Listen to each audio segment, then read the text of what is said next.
Sejam todos muito bem-vindos, muito boa tarde para você, o nosso Cidades em Debate que está começando a partir de agora, aqui pela TV Unisantos, canal 40.1 no aberto para toda a Baixada Santista, também o canal 12 da NET, né, antiga NET, que agora é a Claro TV, e estamos fazendo a nossa transmissão ao vivo também pelo site da tvunisantos.com.br, onde você pode nos acompanhar. E a gente também já deixa aí para você participar, claro, das nossas redes sociais, está aqui Cidades em Debate, o nosso WhatsApp é o 996031485, tem o Facebook, tem aqui também o nosso YouTube, Cidades em Debate, para você também ser um seguidor, dar sua curtida lá na nossa página no YouTube, que é muito importante. Essas curtidas fazem com que cada vez mais abram ferramentas para que possamos chegar mais perto de você com todas as informações, tanto no Facebook, né, no caso das curtições e também dos compartilhamentos, como também no YouTube, no caso dos likes, né, que é aquele joinha pra cima, hein? O joinha pra cima. Não vai fazer o joinha pra baixo, não, hein?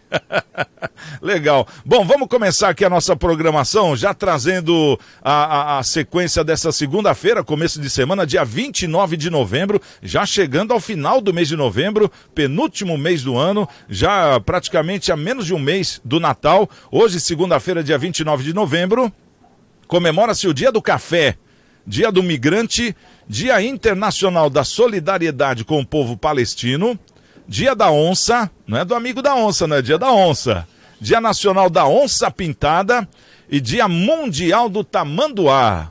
Tem um boletim aqui da Covid também. Atenção, aumentou o número de pessoas internadas nas redes de saúde de Santos de 58 para 64, uma alta de 10,5%. Houve aumento no número de internados nos leitos de UTI, voltado para os casos mais graves, de 8%. Ocupação, a taxa geral de ocupação dos 231 leitos de Covid disponíveis está em 28%. Entre os 126 leitos de UTI, a ocupação é de 30%. Na rede SUS, a taxa é de 24%. E na rede privada a taxa é de 39%. E esse site aqui, que a gente sempre recomenda, santos.sp.gov.br/saúde/dados coronavírus, é um site onde tem todos os dados em tempo real. E agora a nossa mesa de convidados, vamos dar boa tarde aqui, já começo de semana, uma ótima segunda-feira para o doutor Maurício Baltazar de Lima, o nosso advogado, comentarista. Tudo bom, doutor? Boa tarde, seja bem-vindo, boa semana. Boa tarde, Santiago Pérez. Boa tarde, meus pares de mesa, de debate. Boa tarde a essa participativa audiência, telespectadores, enfim. Agradeço essa imensa e maravilhosa permissão de mais uma vez participar do programa, renovado aqui do final de semana. E espero entreter, informar toda a sua comunidade a bem de uma sociedade bem melhor, viu, Santiago? Uma boa tarde a todos. Tá certo, doutor Maurício, então tá aí, também conosco o nosso querido Fábio Varga, também advogado, né, o Fabinho, é uma pessoa muito conhecida aqui na nossa cidade, na nossa Baixada. Fábio, seja bem-vindo mais uma vez, começo de semana, semana promete, né, Fábio? Boa tarde. Promete, obrigado, Santiago, mais uma vez pelo convite para participar, boa tarde ao doutor Maurício, ao professor Marcelo, a toda a sua audiência, e vamos discutir os assuntos importantes aí da nossa região e do nosso país. Tá certo. E conosco também o nosso querido Marcelo Rocha, ele que é contador, professor universitário. Marcelinho, começando a semana, boa tarde para você. Seja bem-vindo, Marcelo Rocha. Tudo bem aí? O seu microfone acho que está fechado, Marcelinho. Opa. Ainda estou um pouquinho lerdo por conta da cirurgia, mas estou voltando. Estou tá bem, certo. Graças a Deus. Uma boa tarde para você, meu amigo Santiago. Boa tarde ao doutor Fábio. Boa tarde ao doutor Maurício. Uma mesa muito qualificada hoje aqui e à disposição da população para comentar aí assuntos de importância nacional e internacional. Tá certo, temos assuntos internacionais hoje aqui, daqui a pouco a gente comenta, mas antes vamos começar aqui com o primeiro da pauta, que é justamente um discurso, né, que deu lá o secretário de Saúde do Rio de Janeiro e causando uma estranheza, né, para muita gente. O secretário municipal de saúde do Rio de Janeiro, o Daniel Sorans, ele declarou na semana passada, na quinta-feira, que não existe mais possibilidade da cidade do Rio de Janeiro cancelar ou postergar as festas como Réveillon ou Carnaval. Segundo o secretário, nesse momento não há qualquer razão para cancelamento ou adiamento. Grandes eventos já vêm acontecendo já há algumas semanas, diz ele, né, no Rio de Janeiro. Sorans aposta na cobertura vacinal da população carioca, cerca de 77% que já estão com 2 doses, e também nos melhores números do cenário da epidemia, menos casos, menos óbitos e transmissão em queda. A nova onda da pandemia da Covid-19 na Europa também não assusta o secretário municipal de saúde do Rio de Janeiro. Para ele, há uma diferença grande entre a Europa e Rio de Janeiro. Segundo Sorans, os europeus fizeram uma abertura precoce, com baixa cobertura vacinal. Quer dizer, segundo o secretário, não vai ter pandemia aqui no Brasil. Agora a gente nota que existe aí uma nova cepa, né? Parece que vem da África do Sul, e essa é dada como a mais transmissível até hoje. E diga-se de passagem, até os especialistas e os médicos não sabem se a nossa vacina, essa que a gente tomou e está tomando agora, vai ser suficiente para contê-la. E tem mais ainda, né? Até para esclarecer aí o secretário, essa cepa já chegou na Europa. E quiser aqui no Brasil, então, né? Que vem da África do Sul, quer dizer, uma reta só.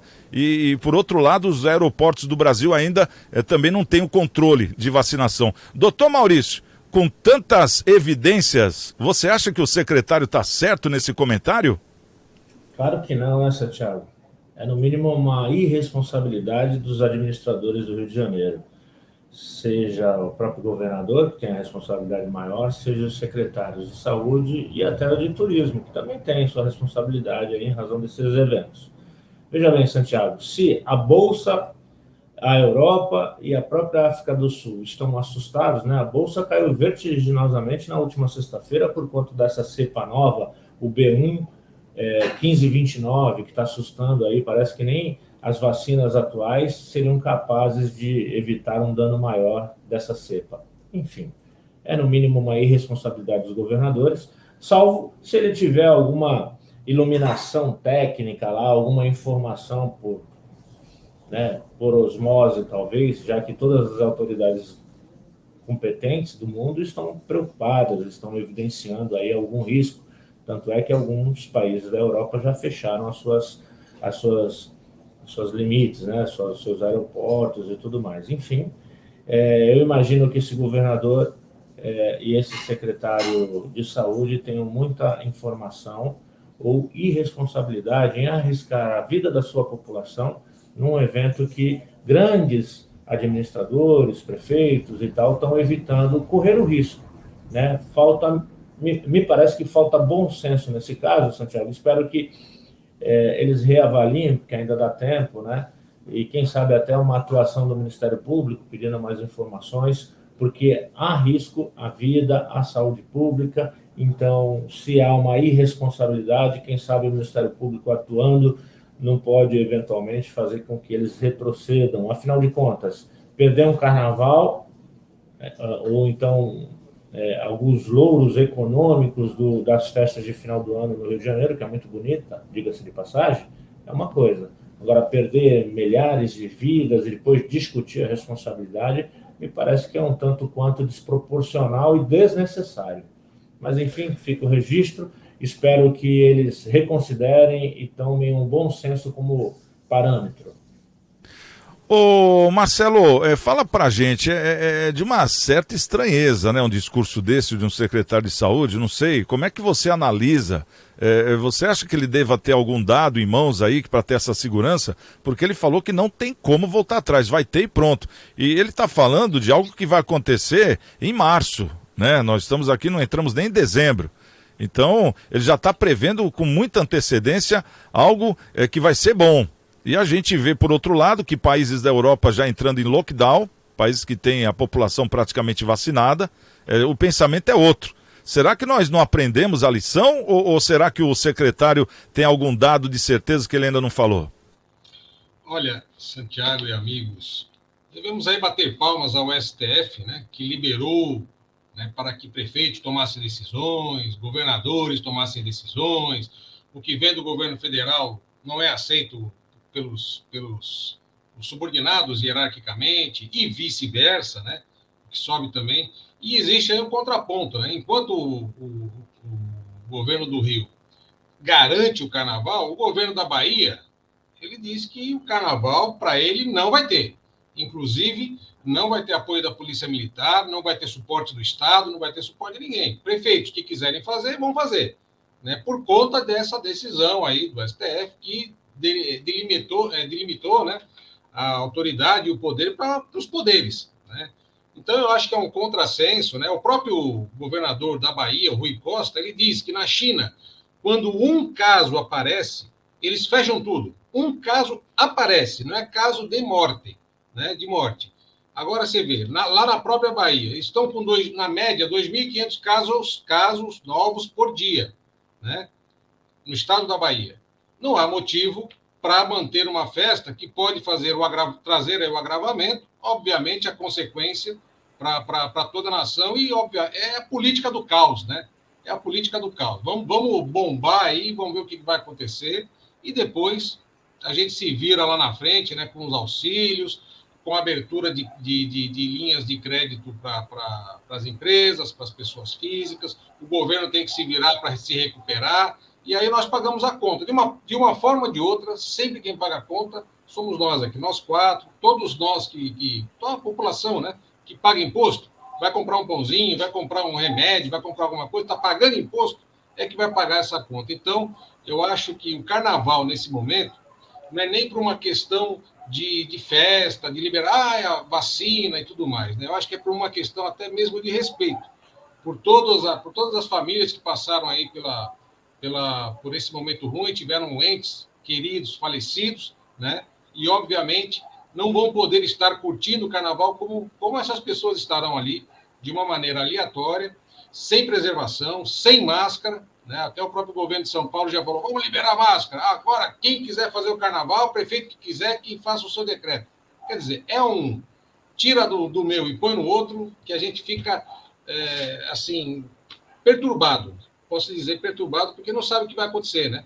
E nós pagamos a conta. Principalmente quem já teve Covid, como eu, né, e ficou internado, ficou na UTI, sabe o quanto é ruim essa situação, né? Essa situação. Então, vamos aguardar cenas dos próximos capítulos. Esperamos que venha aí uma nuvem de consciência para os governantes, para que exista uma coalizão, né? Coalizão no governo inteiro, no governo federal, governos estaduais e municipais, porque senão nós vamos ter sérios problemas daqui para frente. Ô Fabinho, uma coisa interessante que eu noto é, por exemplo, a gente tá falando do carnaval, quem que não gosta do carnaval? Claro que todo mundo gosta do carnaval, vê os desfiles, é uma festa de alegria, mas a gente, por outro lado, tá falando da pandemia. E hoje, por exemplo, o secretário de Saúde do Rio de Janeiro, ele fala de um jeito que parece que ninguém é contra, né? Que ninguém é contra.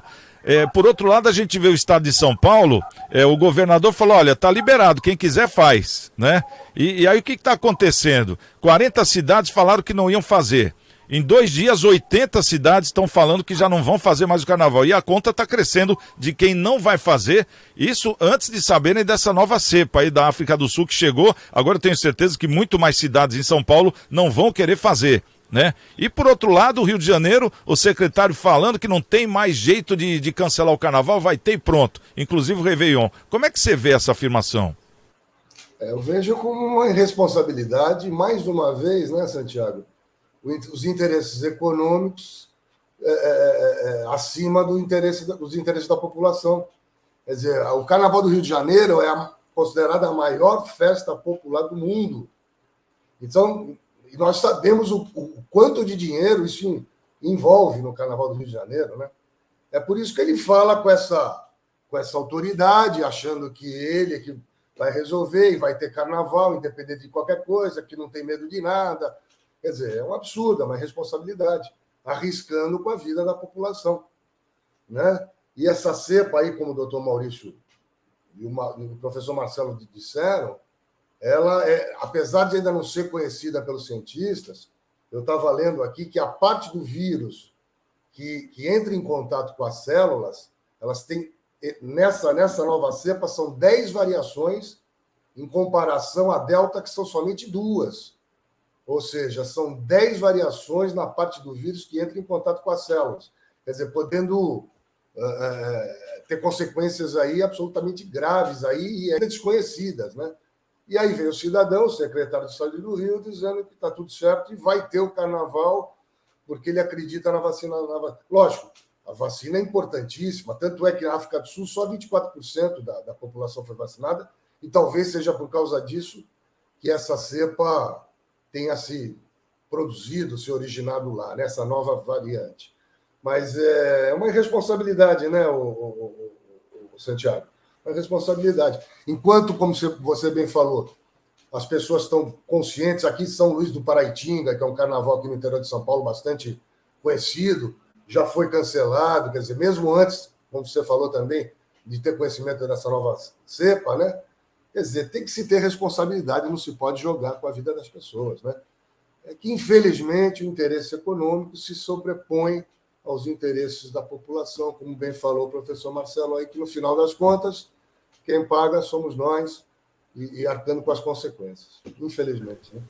Eu acho que o comentário dele que seria pertinente nesse momento é falar, olha, até agora parece que vai ter sim, não tem por que não ter, mas estamos analisando. Claro. Agora já deu uma resposta dizendo que vai ter e fim de papo, como é que...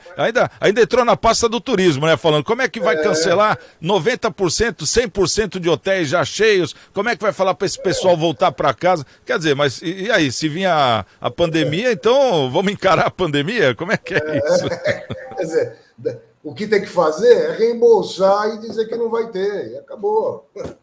Porque lá atrás já foi feito isso, né? Várias pessoas estão com pacotes, inclusive de navios aí, para tirar agora. Nesse último do Zezé deu problema justamente por isso. Tinha mais gente do que navio, né? Que já veio desde aquela época. Então, jeito tem. Agora, é um comentário assustador esse. Agora, outra coisa, por exemplo, vamos fazer suposições, a gente tem que calcular todos os lados. O Marcelinho tocou no assunto importante. Ele falou, porque o povo é que paga o imposto ali quando vai comprar o pãozinho na padaria. Mas, Marcelo, você acha que se fechar de novo, o povo aguenta, o povo vai ter dinheiro para comprar esse pãozinho e o governo vai ter como arrecadar imposto de pessoas que sem dinheiro? Olha, eu acho assim, né? Se o governo mantiver cautela e prudência e, obviamente, liberar as atividades que não tragam tanto risco para a população, tudo continua normal. Vamos tocando o jogo, vamos trabalhando, né? Vamos fazendo as nossas atividades, tudo com prudência, até que essa onda realmente tem uma calmaria muito maior, né? Hoje, por exemplo, o estado de São Paulo, mais ou menos 70 municípios já declinaram do carnaval, falaram, não vamos ter carnaval. Aí você imagina, quem mora nesse município vai sair desse município para ir para outro, para poder, quem gosta, né, do carnaval, vai poder sair para curtir o carnaval. Vai ter aumenta a população das cidades dos arredores e, obviamente, a chance aí também aumenta, né? Até porque nós temos visto casos onde a vacina ela é excepcional, né, ajuda muito, mas o caso da Covid está lá. E o vírus ele vai se mutando, como já tem na China, na Índia, né? Na Índia que você comentou, né? Então, África do Sul. África do Sul, desculpa. Então, são 5 países da África, né? A África do Sul é um deles, Zimbábue é outro, tem vários outros países ali pequenos também, né? Que inclusive onde a vacina não chegou, que está disseminando esse novo vírus aí. Então você vê que o negócio é mutante. O negócio ele se procria, né? Então não sou médico de área, tá, mas o vírus vai se adaptando. Se ele vê que a resistência do corpo humano está maior, tem alguma coisa, ele vai vendo alternativas dentro do seu genoma para poder furar esse bloqueio e, obviamente, atacar. Por isso que surgem aí as variantes, né, que já são mais de 20 mil ou 20 milhões de variantes. Então, é muito preocupante. Não que não goste de carnaval, muito pelo contrário, é uma festa popular, tipicamente brasileira, que o mundo inteiro curte, o mundo inteiro assiste, mas que eu acho que poderia ser feito aí com um pouquinho mais de cautela e sem visar tantos interesses particulares, principalmente de empresas de cerveja. Um grande conglomerado de cerveja patrocina diretamente o Carnaval de São Paulo, do Rio. Então, assim, existem outros interesses por trás. É vender a cerveja, óbvio, né? Por conta da contrapartida, vem aí o patrocínio. Então, os governos falam, olha, não é dinheiro público, é dinheiro privado. Tal, né? Então, assim, vamos ter cautela, gente, vamos curtir. É bom curtir o carnaval, até dá para curtir. Vamos curtir com um pouquinho mais de restrição, né? mas, assim, para a gente preservar aquilo que a gente tem de maior valor, né, que é a nossa vida. Só para encerrar esse assunto, alguém quer falar alguma coisa? Ia falar alguma coisa, Fabinho? Eu também gostaria. Só um detalhezinho, Santiago. Na verdade, é lógico que com o avanço da vacinação no país, não há que se ter decisões radicais de lockdown, esse tipo de situação. É simplesmente o que o Marcelo estava falando. É com parcimônia, é não aglomerar. Quer dizer, um carnaval no Rio de Janeiro, as pessoas ali são milhões de pessoas ali aglomeradas, milhares de pessoas ali. Quer dizer, é isso que tem que evitar, né? E não voltar a um estágio quando ainda não existia vacina e tal. Hoje estamos num outro patamar, mas há que se ter esses cuidados, né? E evitar que isso volte a uma situação pior para todos nós. Doutor Maurício, pode falar, mas olha o microfone. Então, são duas coisas absolutamente distintas. Uma é usar da irresponsabilidade, como me parece que está acontecendo. E outra a questão da economia do país, do estado do Rio de Janeiro, do nosso, da cidade. A gente tem que usar o bom senso, tem que manter as atividades econômicas e não descuidar da questão da vigilância sanitária. Isso não significa dizer que tem que fechar tudo, como muito bem fundamentou o Fábio, mas trazer aquela linda e maravilhosa festa do Rio de Janeiro sem os devidos cuidados não me parece ser razoável diante do risco que acontece. No mundo, não é só no Brasil, é no mundo, e principalmente no Rio de Janeiro, que a gente sabe lá das favelas, do aglomeramento, da aglomeração, melhor dizendo, enfim, que é difícil de ser contida, ou seja, vai haver contaminação. Então, é uma tragédia anunciada, e como tem 3 meses até ela acontecer, eu espero que as autoridades reconsiderem com o devido cuidado, dando a importância à economia local. Ô, doutor Maurício, nós não estamos falando das bandas, né? Que vão ter várias bandas. A gente está falando do Rio de Janeiro aqui, mas todas as bandas, o Carnaval do Nordeste, o frevo, tudo. Tem que ter bom senso. E é uma festa que vem muita gente do exterior, né? Quer dizer, ainda tem esse ponto. Posso dar só uma partezinha? Até para não dizer que a gente só critica, e não traz alternativa. Por exemplo, o carnaval de rua, que tem as escolas de samba desfilando, você pode ter controle de acesso das pessoas e fazer o controle da como é feito nos estádios, né, Marcelo? A mesma coisa pode acontecer na questão dos blocos de rua. Em vez de fazer na rua aberto para todo mundo, faz um clube. Aluga um clube, leva todo mundo para lá e faz os protocolos de vacina, de cautela, tudo. Você minimiza muito, mantém o carnaval e a alegria de todo mundo. Mas agora não, tem que fazer na rua, porque tem que ser tal, tem que aglomera quem tem protocolo já todo completo, quem não tem, enfim, né? Esse descompasso aí, né? A falta de gestão, a gente fica preocupado, porque alternativa tem. Se quer fazer, dá para fazer. Obviamente, com outras ferramentas, outras formas, né? Abre o acesso por vídeo, tudo, e também para quem quiser assistir de casa, por que não? Né? E, obviamente, curtir o carnaval. Eu acho que é importante a gente passar por esse momento, né? Respeitando aí todas as famílias que tiveram perdas, mas, obviamente, quem gosta pode curtir, mas de uma maneira bem preservada, para que não tenhamos um problema maior. Porque fatos menores assustaram todo mundo. Não pode ter, não sei, até para voltar o futebol nos estádios, o que não demorou? Aí, de repente, o Rio de Janeiro, um dia desse, gente morrendo a rodo, que foi o fato. Agora é a primeira a já liberar máscara na rua. Dia desse estavam perseguindo pessoas na rua, né, para pôr para dentro de casa, dando sarrafada, e agora liberou geral de uma hora para outra. O que aconteceu? Essa mágica que eu não estou entendendo. Porque não tem um escalonamento, né?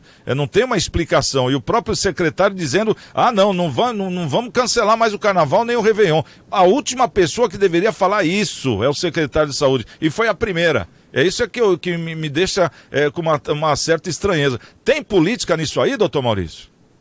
Política e economia. Muito dinheiro das instituições particulares, cerveja, hotelaria, televisão, né? Óbvio que a Globo tem o carnaval lá para vender, por exemplo, as suas imagens. Tem muito interesse financeiro e, consequentemente, político por trás.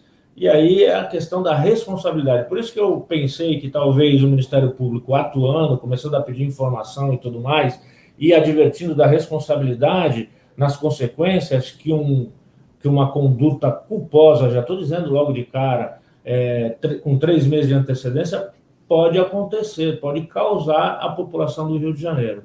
Eu penso que eles deveriam reavaliar, estudar com cautela, porque as consequências são desastrosas para a população, né? Quanto vale a morte de um ente querido, de um filho, porque o governador, né? E muitos deles, viu, Santiago, esse é o grande problema. Lá no Rio de Janeiro, vai receber essa massa do mundo inteiro, e para muita gente eles não têm opção, eles têm que ficar lá, não dá para sair, não dá para passear em outro lugar, porque não tem condição econômica, enfim.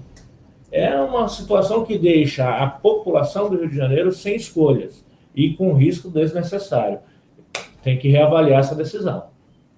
Tá certo. Bom, é o nosso Cidades em Debate aqui na TV Unisantos. Nosso programa vai ao ar de segunda a sexta-feira, do meio-dia não, da 1 às 2 da tarde. E temos aqui as nossas redes sociais também, Cidades em Debate, tem aqui o Facebook, tem aqui o nosso YouTube, Cidades em Debate, para você poder seguir e também dar aquele like e participar com a gente aqui, tá certo? Bom, vamos trazer mais uma notícia aqui, essa aqui a nível internacional mesmo, conforme o Marcelinho tinha dito lá no começo do programa, e hoje nós vamos abordar um assunto que assusta, porque a gente está falando aqui de grandes potências, né? Eu vou até ler a notícia aqui para todo mundo ficar inteirado. Em meio à crise em torno da Ucrânia e a grande tensão entre Pequim e Washington, a Rússia de Vladimir Putin e a China de Xi Jinping assinaram uma ampliação em sua cooperação militar, visando conter os Estados Unidos e seus aliados.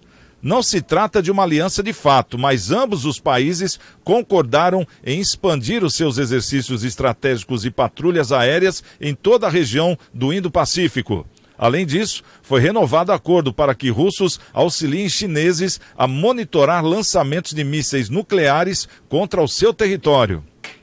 O movimento ocorre no momento em que a turbulência do leste europeu cresce dia a dia. Semana passada, tanto o Kremlin quanto Kiev iniciaram exercícios militares em meio a acusações mútuas de provocações visando iniciar uma guerra. Quer dizer, começou com a Ucrânia, porque parece que existe lá uma disputa ainda dos territórios, aquela coisa, porque a Ucrânia antes era da Rússia, fazia parte da União Soviética, né, que hoje já está independente, mas existe essa briga. E a Ucrânia deu uma provocada na Rússia, dizendo que agora está pronta para uma guerra, um negócio assim. Aí a Rússia falou, tá bom, então, quer fazer uma guerra? Vamos fazer, começa aí.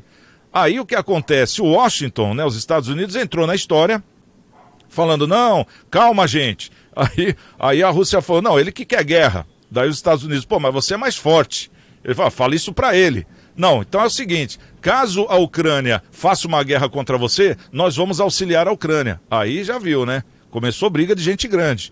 E a China, né, vendo essa situação toda de fora, se anunciou no final, dizendo que em última instância, ela apoiaria a Rússia.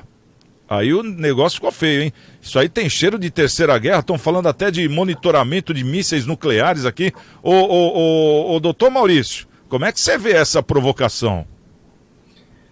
É um tabuleiro de xadrez mundial, né, Santiago? Depois de vencer, ou pelo menos acalmar as coisas no que diz respeito ao Afeganistão, tem aí uma nova rodada de jogadas envolvendo a Ucrânia. É óbvio que tem uma série de interesses econômicos, enquanto lá era a questão das riquezas do Afeganistão, aqui na Ucrânia, a Rússia, é a questão do gás, que me parece tem relevantes interesses na Europa de modo geral. Né? Recentemente lá, a autoridade da Alemanha, por exemplo, não quis o gás, enfim, tem uma série de situações econômicas envolvidas e a Ucrânia está mexendo os poderes dela, porque já era da União Soviética, já tem aí todo um desentender econômico, político e social, já que fazia parte da União, como você falou muito bem, né, da União Soviética, digamos assim, e a Rússia vira e mexe e ameaça entrar nesses países que se desvincularam dela. E os Estados Unidos, que perdeu muito, no meu ponto de vista, na questão do Afeganistão, né, em abandonar, sair daquela forma, né, desavisada, enfim, está tentando mostrar algum poder aí para o Biden sem nenhuma condição. Ele não tem dado bons passos nesse sentido, a exemplo do que fez o seu antecessor, que conseguiu, inclusive, fazer acordos aí com os chineses. Mas o fato é que esse jogo de xadrez traz muita preocupação para o mundo todo, inclusive nós aqui, os brasileiros, que eventualmente vamos sofrer as consequências de uma recessão, caso isso venha a acontecer. Eu espero que isso fique nos limites da Guerra Fria, da antiga Guerra Fria nossa, muito mais morna agora, porque não se tem mais mortes, não tem mais aqueles espiões com atentados, enfim, que a gente costumava ver, mas que as autoridades desses jogadores aí que estão em ascensão, Rússia, Ucrânia, chineses e americanos, têm uma cautela para manter isso dentro da banheira da Guerra Fria, eu diria, da Guerra Morna, já que é tudo internet, enfim, e evitem o mal maior, que seria uma guerra. A Guerra Fria, na época, o doutor Maurício está se referindo, nos anos 80, era a CIA contra a KGB. Tinha até aquele seriado Agente 86, da década de 60, né? Que tirava um sarro tremendo contra isso. Bom, agora, por outro lado, Fabinho, a gente vê que essas provocações sempre existiram, né? Desde que a Ucrânia ficou separada do resto da Rússia, mas eles sempre se entenderam naquele, né? Parece briga de marido e mulher, né? Que acaba se entendendo no final. Tanto que o Trump, na última que teve, ele apaziguou. Ele falou, olha, eu acho que vocês deveriam ver outros temas em vez desse, mas nunca falou que ia entrar, interferir. Agora, no caso do Biden, foi diferente. Ele se doeu.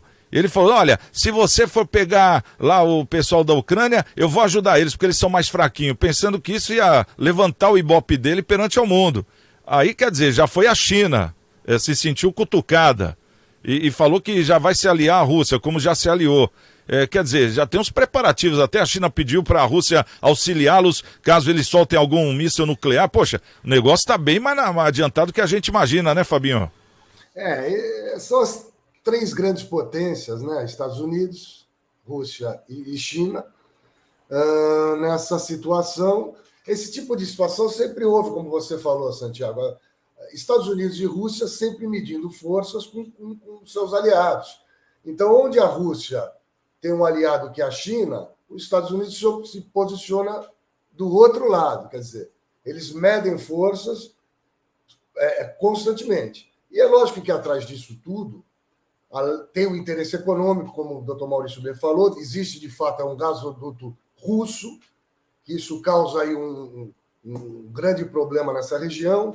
Teve o problema da Crimeia, que era uma ilha que era da Ucrânia e a Rússia foi lá e tomou. Quer dizer, quando os países da quando a União Soviética se desfez, todos esses rancores, todos esses problemas vieram à tona, porque são várias etnias, vários povos, com várias culturas diferentes e com várias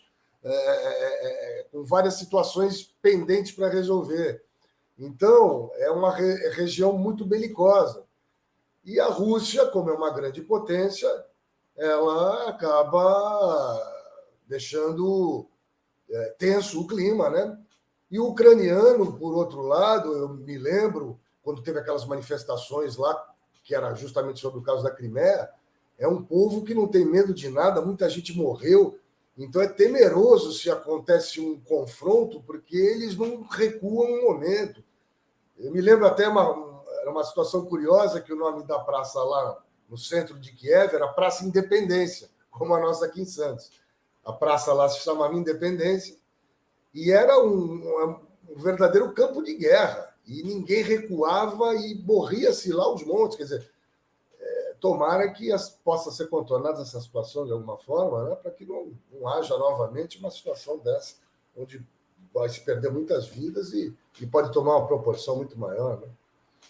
O que você apostaria nisso, Marcelinho? Você acha que eles vão se entender sem precisar soltar um foguetinho ou não?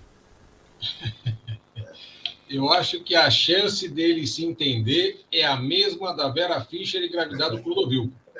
É a chance que tem aí para ele se entender, porque não tem como, né? Não tem como. Inclusive, agora, o o papagaio de pirata, que gosta sempre de aparecer nessas horas, o Macron, né, o presidente da França, já falou, olha, a OTAN está preparada para poder atacar aí caso tenha alguma intervenção na Ucrânia. Tudo isso aí, os advogados, os nossos colegas aqui, hoje a bancada está muito rica, né, em conhecimento, em personalidades, trazem as informações muito, muito ricas para a gente. Existe uma crise da Ucrânia com a União Soviética desde a separação.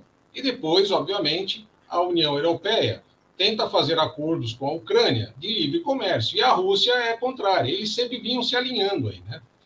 Vinham se alinhando. Mas, obviamente, agora parece que tem algum descompasso nesse acerto que eles tinham, né? Então, a melhor alternativa aí é ficarmos atentos, nos prepararmos, né? Se eventualmente sair uma grande guerra, isso vai ser ruim para o mundo, mas principalmente para os países que ainda estão em desenvolvimento, subdesenvolvidos e tudo mais. Então, a gente tem que ter muita cautela, viu, Santiago? Isso é muito preocupante, né? Parece que é uma notícia assim, que isso aqui não vai atacar a gente, não vai mexer em nada, né? O vírus da Covid também não mexia em nada, estava lá longe, né? No Ocidente, tal, nada. De repente, pegou em todo mundo aqui. Então, vamos ter cautela. Sempre a melhor alternativa, a melhor saída, sempre é e sempre será o diálogo. Isso não temos a menor força, a menor dúvida. Né? Agora, quando não existe o diálogo, não tem jeito, né, irmão? Aí vamos para ação e quem tiver mais poderio bélico vai sorrir por último. É impressão minha ou essa é uma briga da esquerda? Porque a gente vê aqui a Ucrânia, a gente vê a Rússia, a China, os Estados Unidos com o Biden, né? Porque ele é um esquerdista. E o Macron, da França, se pronunciando. Parece ser uma briga da esquerda, a impressão minha, doutor Maurício. Pois é, Santiago, eu não tinha analisado essa questão sob essa ótica, mas de fato são representantes aí da esquerda que não tem ido bem, né? A direita, de modo geral, tem conseguido um resultado melhor nos últimos tempos, né? No que diz respeito à popularidade, à elevação assim do nível, principalmente no meio da internet. Mas é possível. De qualquer forma, Santiago, é uma situação que a gente precisa prestar atenção, tentar orar, torcer para que o mal pior não aconteça, porque, afinal de contas, são potências e qualquer disparo que seja lá, mesmo que para assustar, vai trazer uma consequência inimaginável para todo mundo, com queda de bolsas, enfim, né? Já imaginou se os russos, só de raiva, fechar a torneirinha do gás lá na Europa? Meu Deus, muita gente vai morrer de frio, só de frio, que fará as outras consequências de natureza alimentar, enfim.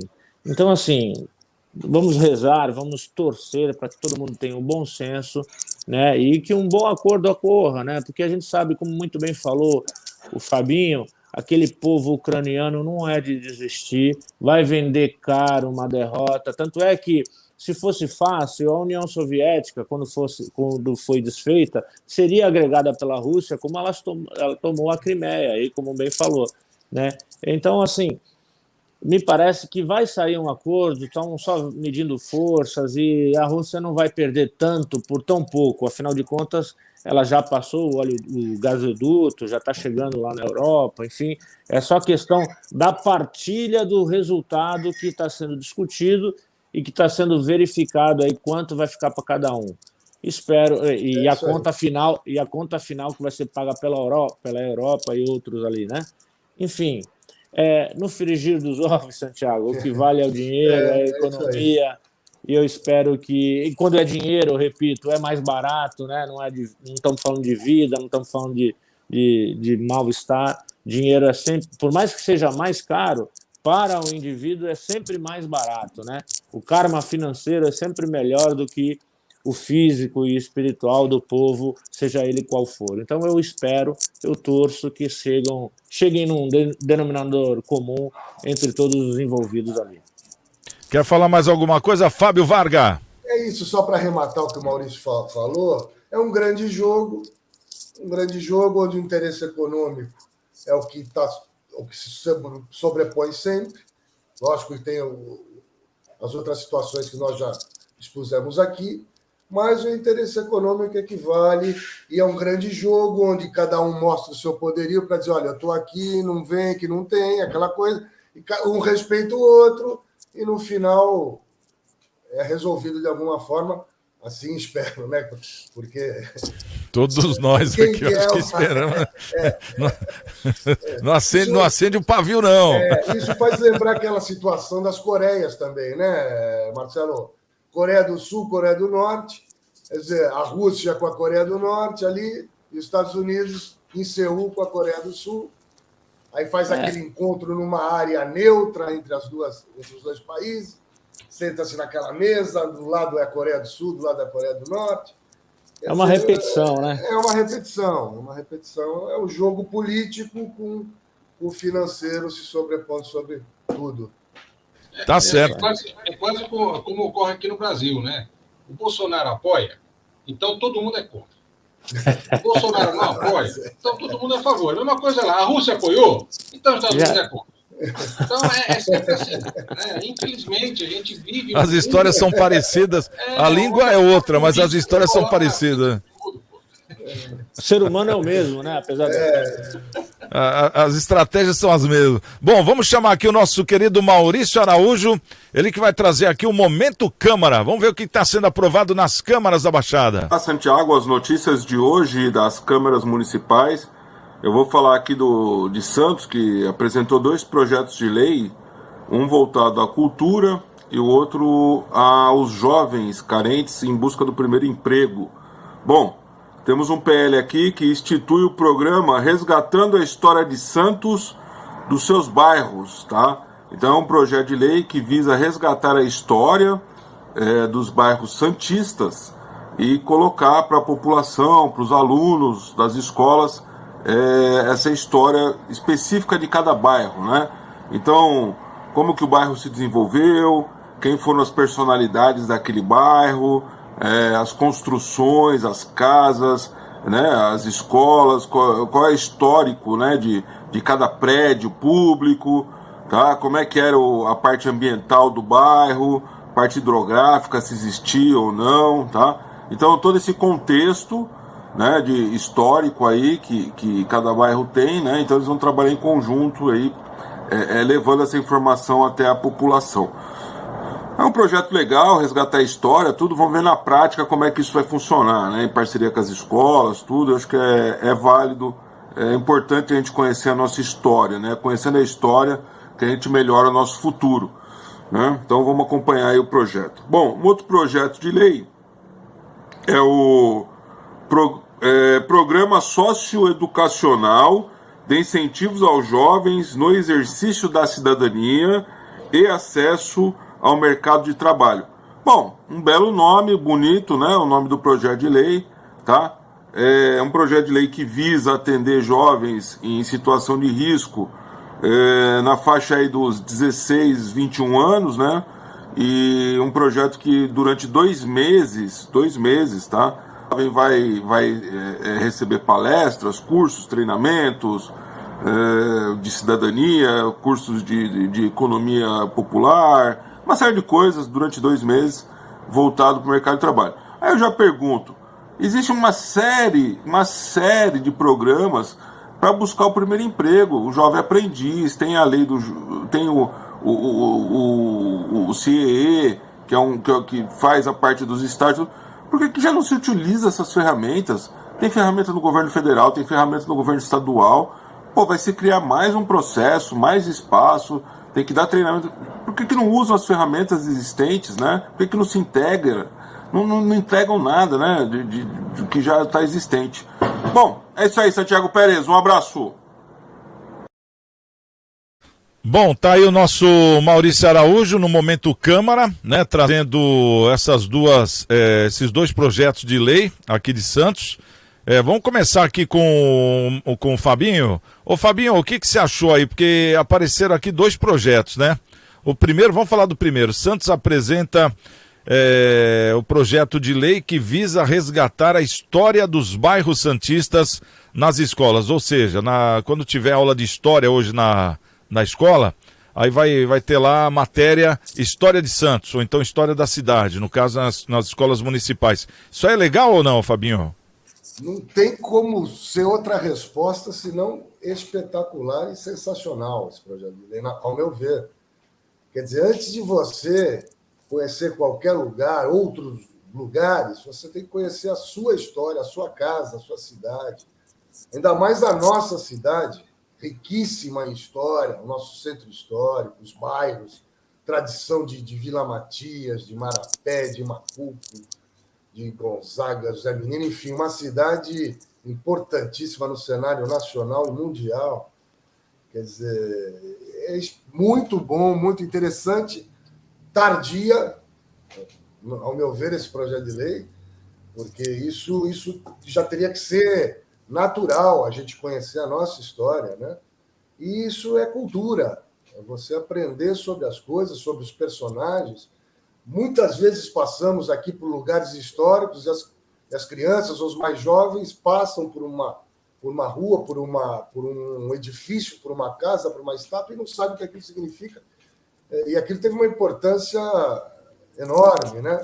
E a gente tem um centro histórico, como eu já falei aqui, espetacular. Então, muito, muito boa ideia e há que ser implantada com a máxima urgência, isso porque é cultura pura.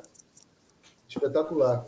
Legal. Ô Marcelo, enquanto o Fabinho estava falando o quanto ele gostou, que eu também particularmente achei sensacional esse projeto de lei que vire lei logo, né? E entre logo nas escolas. O Marcelo, no caso, é de São Vicente. Eu fiquei pensando aqui, quanta história não tem em São Vicente também para se colocar um projeto de lei desse na cidade, hein? Pois é. Às vezes as crianças, nós mesmos, né? Passamos por pontos históricos importantes e não sabemos que ali existe esse ponto histórico, a importância dele, né? O que ele trouxe de relevância aqui para a nossa região. Na verdade, Santiago, uma pessoa sem história é uma pessoa vazia, né? A mesma coisa acontece com uma cidade, com um estado, enfim, qualquer história, né? A pessoa ela vai se transformando com o que ela vai construindo, né? E a construção dela vira história, né? Ou história particular de vida, ou história de vidas que se transformaram e lutaram para que nós tenhamos o que temos hoje, né? Então, isso é importante ter esse conhecimento, né? Isso aí, até acho que não precisava de um projeto para isso, né? Porque isso aí, a própria Secretaria da Educação lá, poderia já ter trabalhado isso nos seus programas de currículo, dos currículos escolares. Mas, se vem através do Legislativo, que venha de bom grado, vai atender muito bem a necessidade, né? A mesma coisa da história, a mesma coisa do conceito ambiental, isso é importante, conceito financeiro para as crianças, para começar a crescer, né? A se desenvolver, entendendo o valor do dinheiro, entendendo o valor de como você faz para obter algo lá na frente, o planejamento, o futuro, enfim. Todos esses conceitos são importantes e transformam o cidadão, né? Fazem um cidadão de bem e um cidadão que tem conhecimento de causa, né? Não entra nas lutas particulares, né? Às vezes de terceiro, vão em manifestos, tal, nem sabe por que está lá, né? E aí, obviamente, você acaba distorcendo todo esse conceito histórico e também minimizando o nosso próprio crescimento. Importante projeto, pena que venha pelo Legislativo e não diretamente ali pela Secretaria de Educação. Ô, doutor Maurício, o Marcelo falando sobre isso, né, a Secretaria de Educação, que a gente sabe que eles seguem ali um cronograma, de repente, vindo uma lei dessa pelo Legislativo, aí tem a importância, né, de chegar até o Executivo, estão pedindo, a população está pedindo, porque a Câmara, ela nada mais é do que a população pedindo, né? Aí, no caso, você acha que o prefeito, ele vai sancionar essa lei, ô, doutor Maurício? Não tem como, não? Eu acho que não, né? Deveria, porque é um projeto importante, é um projeto interessante, como muito bem falou meus antecessores, né? E deve ser exaltado. Aliás, Santiago, me veio à memória aqui, né? Só para responder a tua pergunta, eu só espero que os titulares dessas pastas sejam técnicos da área, né? Porque aí, com certeza, vão materializar com muito mais cuidado, né, a história de cada uma das nossas cidades ligada ao projeto, se for ampliado, né, sair de Santos e for para São Vicente, por exemplo, e as outras. Mas me veio aqui a memória, Matadouro. Tem uma funcionária aqui que eu falei, olha, aquela região lá do Matadouro. Matadouro? Como assim? É o próprio Rádio Clube, né? Rádio Clube. Rádio Clube. Porto onde tinha a torre da Rádio Clube. Pois é, né? Uma rádio que tinha canal internacional. Do Brasil são 5 rádios que tinham canais internacionais. E a Rádio Clube era 1240. Ela tinha autorização para pegar no mundo todo, mas nunca foi explorado isso. São curiosidades que tem aqui, ó. A gente só nesse bate-pronto, né? Tudo isso no meu quintal. Fui criado lá no morro ali, os Erasmos e a questão né? A gente brincava com os resquícios lá da onde ficavam os escravos, enfim. É uma memória riquíssima da nossa sociedade, da Baixada Santista, em todos os aspectos. Os tambaquis, ali uma região no Mangue, onde eu aprendi a nadar, ali na Zona Noroeste, no Bom Retiro, Areia Branca, enfim, Rádio Clube. E lá tem os tambaquis, onde os índios faziam lá as suas manifestações culturais e de sobrevivência, enfim. Nossa, é um projeto que merece não só ser materializado como divulgado, porque seria muito importante. E mais do que isso, Santiago, ia fomentar profissionais. Eu gostaria de falar aqui que hoje eu sou um advogado feliz, gosto da minha profissão. Mas se eu não fosse advogado, seria um professor de história.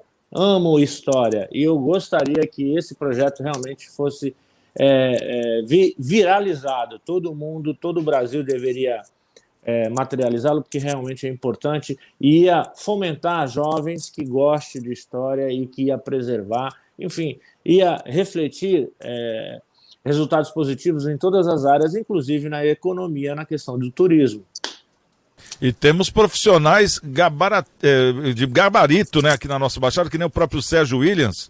Ele que é um historiador aqui, ele sabe tudo, né? História da Ana Costa, Vila Matias, que era o marido, aí que assim vai, tem um monte de curiosidades. E, quer dizer, sem falar na Baixada, né, doutor? Como a gente está comentando aqui, lá em Itanhaém, a Pedra de Anchieta, quer dizer, eu acho que isso aí serviria para todas as câmaras como uma obrigação, né? Como uma obrigação. Tá de parabéns. Uma obrigação popular mesmo. Bom, e tem a outra questão aqui, que Santos também está fazendo a PL do Programa Socioeducacional para o Acesso de Trabalho para Jovens entre 16 e 21 anos, que seriam 2 meses de palestras, curso de treinamento, cursos preparatórios, isso tudo está na agenda, né? Tudo isso voltado para o trabalho. Mas o Maurício Araújo, ele trouxe uma curiosidade dizendo que já existe esse projeto do governo federal, do governo estadual. E agora vão fazer o do municipal. Por que não se integra os 3? Essa é a questão. Fabinho, como é que você vê isso? Talvez para viabilizar a integração poderia ser interessante. Mas eu me lembro até que nós comentamos aqui nos programas do Cidade em Debate, justamente essa questão da oportunidade para essa faixa etária de 16 a 21 anos e tal, que é aquela situação em que estão procurando o primeiro emprego e que é muito difícil, as empresas exigem experiência. Então, eu acho que nunca é demais. O Maurício Araújo até falou que já tem, mas eu acho que nessa situação, quanto mais melhor. Tem o campus, que a gente conhece bem, a importância para esses jovens que jogam no mercado de trabalho e depois ainda são aproveitados nas empresas. Mas eu acho muito boa também essa PL, porque não é demais, nunca é demais. Tem muitos jovens, o nosso país é um país de jovens, enfim, são muitas pessoas, a nossa cidade principalmente, né? Tem muitos jovens, então interessante também esse projeto de lei. Eu acho que não é demais, não. Você, Marcelinho, como é que você vê esse projeto de lei aí da preparação dos jovens entre 16 e 21 anos? Olha, finalmente estão atentando para os jovens, né? Pena que eles fazem tanta coisa, né, para fazer o mais simples. Né? Nós temos as escolas ficam fechadas, às vezes à noite, final de semana, né? Por que não trazer interação com esse jovem? Por que não fazer o jovem participar, aprender a empreender, né? A entender a vida, ver como conquistar? tirar eles da mão do crime. Né? Tirar é fácil de tirar, só que o poder público tem que atuar, tem que estar lá dentro, tem que estar junto, né? Tem que proporcionar. Então, assim, enquanto isso não acontecer com muita energia, a gente vai continuar ainda perdendo essa guerra para o crime, porque, obviamente, né, eles oferecem uma condição, às vezes, um pouquinho melhor do que a condição de praticamente não ter nada oferecido pelo poder público. Diga, doutor. Desculpa te interromper, professor Marcelo. Só um detalhezinho. Me parece que é até mais abrangente, porque o que faz o campus? O campus, ele coloca o jovem para trabalhar, geralmente, de office boy ali, né? Enfim, um começo mais ou menos desse tipo. Me parece que esse projeto de lei é mais amplo, até no sentido de ver qual é a aptidão do menor, né? Para ver aonde ele se interessa, talvez seja até mais amplo do que a gente possa estar imaginando aí, né? Não simplesmente uma orientação maior, né? Mais ampla, até, né? Em que tipo de emprego ele se identifica mais. É saber qual que é a vontade dele, né? O que você quer, o que você quer ser quando crescer, né? Aquela pergunta que todo mundo faz, né? E faz tempo que a gente não ouve, né? Fazendo essa pergunta mais para os jovens de hoje, né, doutor? Parece que eles já começam já numa profissão pré-definida pelos pais. Você vê isso, doutor Maurício? Sim, tem muita gente que ainda se impõe dessa maneira, impõe o sonho dos pais, tem transmitido para os filhos que muitas vezes não tem nem a menor aptidão para aquela situação que o pai queria ser, né? Mas eu imagino especificamente que esse projeto municipal venha complementar o estadual, né? Pelo menos eu torço, porque seria uma perda de tempo, de esforço, de dinheiro público, se fosse concorrer um com o outro. E justamente deve ser essa característica levantada aí pelo Fábio com muita propriedade. E eu espero que seja assim, que seja levado a efeito, viu, Santiago? Porque traz resultados. Eu sou testemunha disso. Eu comecei com 12 anos como repositor de batata, aprendendo lá, sendo ajudado por todo mundo ensinando um pouquinho lá como é que era? Não sei o que da felicidade que tinha, o nome lá do mercado. Enfim. E hoje eu sou um jovem com mais experiência e que até hoje lembro dos ensinamentos dados lá pela família Takayama, que era responsável lá, sacolão da felicidade, lembrei, que era responsável pelo empreendimento. Eu e mais uma série de colegas lá da escola, né? Enfim, positivo. Está de parabéns à Câmara, espero que seja materializado. E vamos lá ajudar e agregar a nossa juventude, porque são eles que vão fazer uma sociedade melhor. E é que nem o próprio Marcelinho falou, né? É mais uma forma de tirar o jovem da mão dos criminosos também, né? Bom, quero agradecer aqui a presença dos nossos convidados, nosso querido doutor Fábio Varga, advogado aqui da cidade de Santos. Obrigado pela presença, viu, Fabinho? Nosso querido Marcelo Rocha, contador e professor também presente no programa de hoje. Obrigado pela presença. Doutor Maurício Baltazar, advogado, comentarista do programa. E amanhã, terça-feira, à 13h, tem mais um Cidades em Debate aqui na TV Unisantos. Quero agradecer a você que está nos assistindo. Obrigado pela audiência, pelo carinho. E amanhã, 13h, quem chegar primeiro, espera outro. Até lá. Fui, estamos com Deus.